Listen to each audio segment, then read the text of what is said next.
a beautiful, crisp winter's morning. I'm about to go and get Tissy. Looks like she's way over the hill, so we'll go find her in a sec. I thought, as it's 3 months since I decided to go barefoot with Tissy and put her in hoof boots, it was time I gave you a little bit of an update.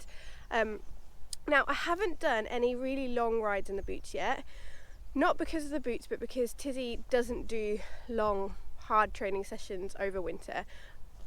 As you know, she struggles to keep her weight on, so she only does 1 or 2 hacks a week, and the maximum they would be is like 10 kilometers. So the boots in total have done about probably 100-120 kilometers over the last 3 months. And as the spring grass starts to come through and she's able to keep a little bit more weight on, then I will start to do longer rides and spend a bit more hours in the saddle and with her hoof boots on. They're looking really good. I just took some footage just now to kind of have a good look at what the boots are looking like and how they've worn, and they look really, really good. I don't do anything particularly special. I'll show you how I look after the boots and Tissy's feet in a minute. So without further ado, let's go find the little grey pony. Tissy! Here comes Rue. There she is. Tissy! You two enjoying the morning sun? Really, you look very snoozy. You've probably been snoozing all night though. Hey Whizzle, what are you doing down there? Hey, what are you doing down there?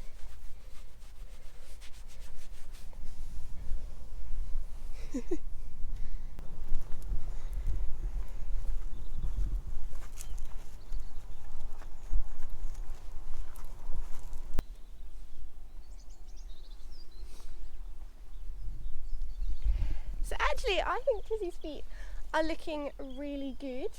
She had the farrier yesterday, and actually standing up to being barefoot really, really well. And it's really interesting to see how the hoof has changed. So the first thing I do is wash her legs and her feet down, get all of the mud off, and then we'll go over to the stable. Yes? What are you doing?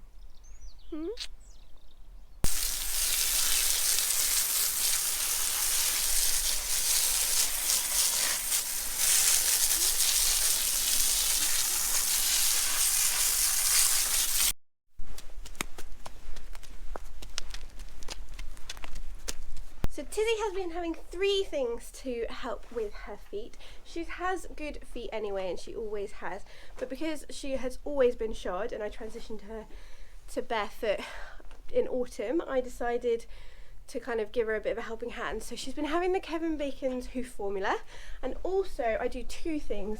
I use the Kevin Bacon's hoof solution on kind of her frog and the bottom once a week-ish, just because it is wet and clayey and muddy. You can see how the clay like dyes her mane. She's got a nice 2-tone mane. We'll have to wash, give you a bath soon, yeah? Get your grey back. Just to make sure that the feet don't get like thrushy, soggy, or keep them nice and healthy. And then the other thing that I use on the outside of the foot is the Kevin Bacon's hoof dressing. I haven't put this on before I ride because I don't know how it will affect the boots if I put it under the boots, so I put it on after, but maybe I'll give that a go and I'll let you know if you can put it on before. Be like a little foot soak, do you know when you like moisturise your feet and put a little fluffy sock over the top? Maybe it'll be like that. So what I do first, once I've washed her feet out, I've got 2 tools. Tools, are they even tools? I've got this hoof pick, which is like a very fine pointy hoof pick, so I can get in that little line that goes all the way around the foot, make sure I get all those little stones out, and then I give them a good rub and brush to get all the grit and mud off, and that helps prepare the feet to go into the boots. And then I will dip this in water, give the foot another scrub just before I put the boot on, so she doesn't put her hoof down on the floor before the boot goes on. So let's get them on.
at a moderate pace.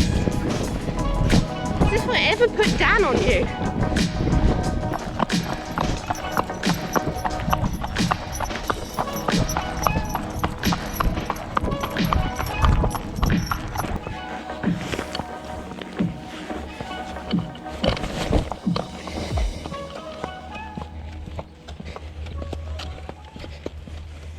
Untacked my sweaty pony. She was a little bit spicy today, weren't you?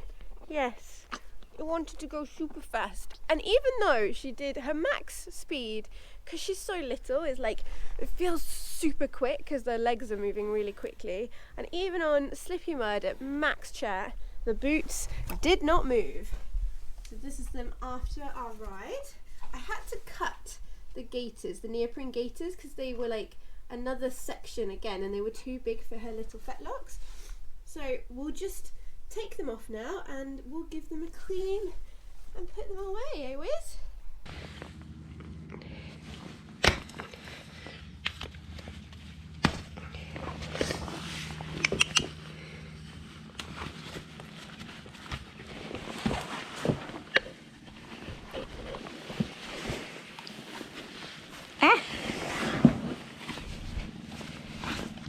Let's have a look.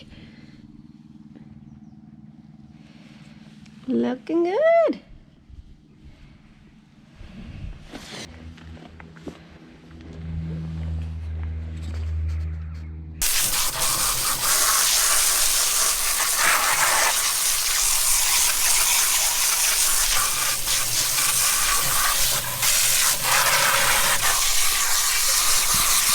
Once I've washed them off with the hose pipe, they come up super clean.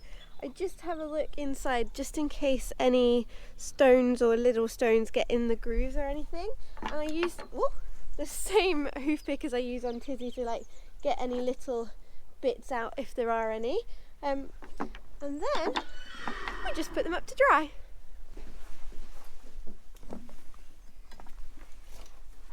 I've given Tissy a wash down as well as her boots because she was a little bit sweaty. I haven't clipped her just to make sure that she stays, because Rua's coming in and she's staying out, that she is extra warm. So I have to give her a bit of a wash down with like a leave-in the naff skin wash, just to make sure she doesn't get itchy. She's just having her post-ride meal and then I will put her back out and I'm sure she will enjoy the beautiful sunshine today.